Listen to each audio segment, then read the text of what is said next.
What's up guys, welcome to the channel. Today I'm going to teach you how to photograph light trails, so stay tuned to learn all about it. Hey guys, my name is Jesus Martinez and I'm a San Diego photographer trying to go full-time. So make sure you hit that subscribe button to follow the journey. Alright guys, like I mentioned, today I'm going to teach you how to photograph light trails, and it is a very simple process. Now, the way this works is you're going to want to shoot this during either the night or nearing sunrise. You're going to want it to be very dark outside, and you're going to need cars or some form of light to pass through your lens. The way it works, basically, when it is dark, the camera is going to need a longer exposure. So we're talking about 2, 3, 4 seconds or longer. And within that time frame, whatever light that passes through the camera, it is going to create a light trail. So it is a fairly simple process. You just kind of have to know what you're doing. So for this, you're going to want a tripod. It is not necessary. The only thing is that you're gonna have to set your camera somewhere,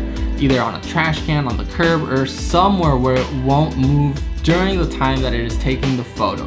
That is the hardest part of this, is getting motion in your camera, because then it just doesn't look good. You see the motion, the buildings are not going to be in focus, or whatever you're photographing. Since you're going to be taking very long exposures and you really don't want to risk any jitters in your camera, you want to set your camera to a self-timer mode. If you can set the self-timer to 2 seconds, 10 seconds, whatever works best for you, it's gonna really help you out a lot in order to get that perfectly crisp and sharp image. Because if you don't set that, and at the moment that you press the shutter, the camera gives a little shake, that itself is gonna have a huge effect on how sharp and the quality of your image. Another pro tip that I can give you guys is, if you're using autofocus, set your autofocus to whatever you're going to be shooting. Say you're going to be shooting a sign, a building, set your autofocus to that building, and then switch your autofocus into manual focus so it does not move around or dance around during the time that you're taking the exposure.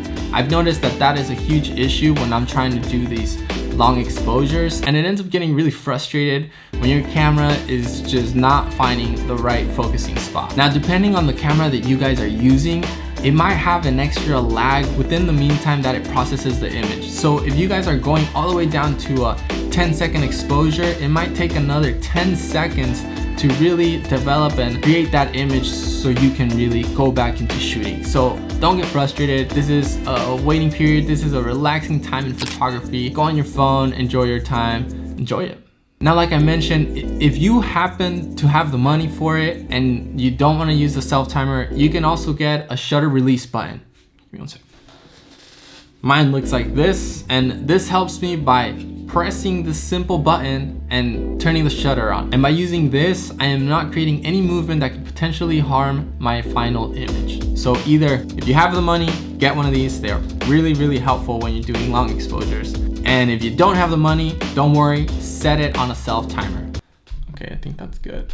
Now, you're going to want to set your camera somewhere where you're going to have a lot of traffic moving. Try not to be in the middle of the street so you don't get run over and it's my fault. Thanks. So once you set up your camera and you found that sweet spot where there's a lot of cars passing by or a lot of lights that are going to create really cool trails, you're going to want to set your aperture to around a 4 or higher. The higher it goes, the more light your camera is going to need, so the longer the exposure that you're going to take. Now, I actually went during sunrise, so I opened my aperture all the way up to f/22, and that allowed me to do about a 3-4 second exposures in the shots that I took. Since I was in sunrise, the light was changing and there was more light available, so that's why I needed to go all the way to f/22. If it is completely dark, even at f4, you're going to be shooting right around a 4, 5, 6 second exposure, so you'll be good to go. Remember, the longer the exposure is, the more time you have for cars or lights, whatever it is you're photographing, to pass by in your image and create that really cool light trail. Now, once you get these shots, drop them into your editing, raise the shadows, play around with the highlights, work it all around, and you're gonna end up with some really, really cool shots. And if you really wanna get creative, get in front of the camera, start drawing stuff with a flashlight, as the light will make a really cool trail. Get creative. Now, if you guys try this out, I'd love to see your work. Definitely tag me. My Instagram is @WidowVisuals. I'd love to see what you guys can do with this. And if you guys found this helpful, don't forget to give it a like and subscribe to the channel for future content. Thank you guys for watching, and I'll see you guys on the next.